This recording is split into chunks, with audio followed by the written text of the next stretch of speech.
একবার আমেরিকার প্রেসিডেন্ট বুশের দিকে জুতা ছুঁড়ে মেরেছিল এক ব্যক্তি, তার নাম মুনতাজের আল জায়েদি। 2003 সালে আমেরিকার ইরাক হামলা ও সাদ্দাম হোসেনের মৃত্যুদণ্ডই ছিল এর মূল কারণ। তাছাড়া ইরাকে আগ্রাসন চালানোর জন্য তখন প্রেসিডেন্ট বুশ ইরাকিদের কাছে চরম ঘৃণিত ও নিন্দিত ছিল। Disarm Iraq to free its people and to defend the world from grave danger.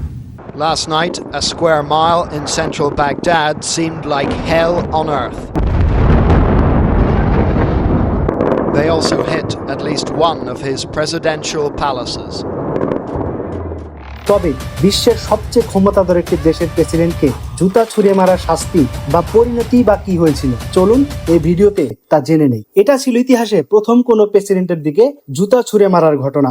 18 বছর আগের কথা, 2008 সালের 14 ডিসেম্বর, ইরাকে সাদ্দাম হোসেনের পতনের 5 বছর পর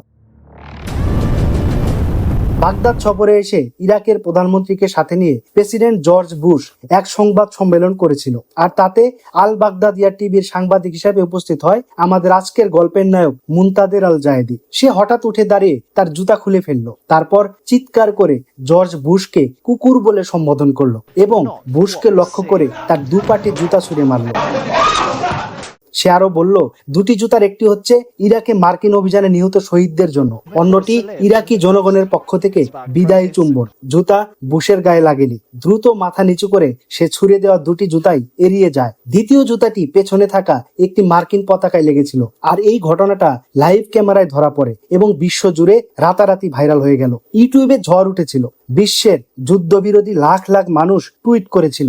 এমনকি আরব বিশ্বে জুতাটি প্রতিবাদের অফিসিয়াল অস্ত্রে পরিণত হয়। পরবর্তী 5 বছরে আরো অন্তত 20টি দেশে নেতাদের দিকে জুতা নিক্ষেপের ঘটনা ঘটে। মজার ব্যাপার হলো, সবাই সেই বুশ মডেলকেই ফলো করেছিল। এমনকি সেই দুইটি জুতা ইরাকি জাদুঘরে রাখারও দাবি ওঠে। আবার কিছু মানুষের মধ্যে প্রচন্ড ক্রেজ দেখা যায়, তারা অনেক দামে সেই জুতা কেনার প্রস্তাব করে, কিন্তু কোনো নিলাম টিলাম হয়নি। মার্কিন ও ইরাকি নিরাপত্তা বাহিনী জুতা জোড়া ধ্বংস করেছিল। বাস্তবতা হলো, মিডল ইস্ট বা আরব সংস্কৃতিতে কাউকে জুতা ছুঁড়ে মারাকে চরম অপমান হিসেবে বিবেচনা করা হয়। মিডল ইস্টের অনেক মানুষ, বিশেষ করে ইরাকিরা, এই সাহসী কাজের প্রশংসা করে এবং জায়েদি অনেকের কাছে হিরো বনে যায়। এই ঘটনা মধ্যপ্রাচ্যে মার্কিন আগ্রাসনের বিরুদ্ধে প্রতিবাদের এক আইকনিক প্রতীকে পরিণত হয়। এখন কথা হলো, এই ঘটনার পর সেই সাংবাদিকের পরিণতি কি হয়েছিল? ঘটনাস্থলে তাকে গ্রেপ্তার করা হয়। ইরাকের আইন অনুযায়ী তাকে প্রথমে 3 বছরের জেল দেওয়া হয়, পরে আপিলের মাধ্যমে সাজা কমিয়ে 1 বছরে আনা হয়। কিন্তু প্রায় 9 মাসের মতো কারাভোগ করে সে মুক্তি পায়।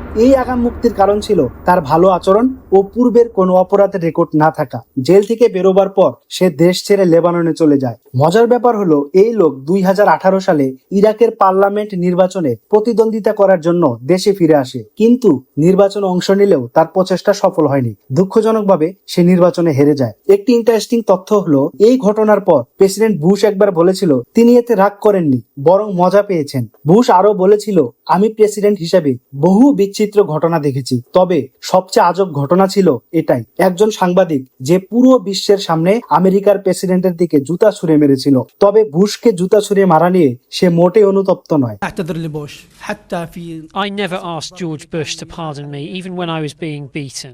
পরে জায়েদি একবার বলেছিল, আমার একমাত্র আফসোস হলো সে সময় আমার কাছে দুটোর বেশি জুতা ছিল না এবং আমি দুটো টার্গেটই মিস করেছিলাম।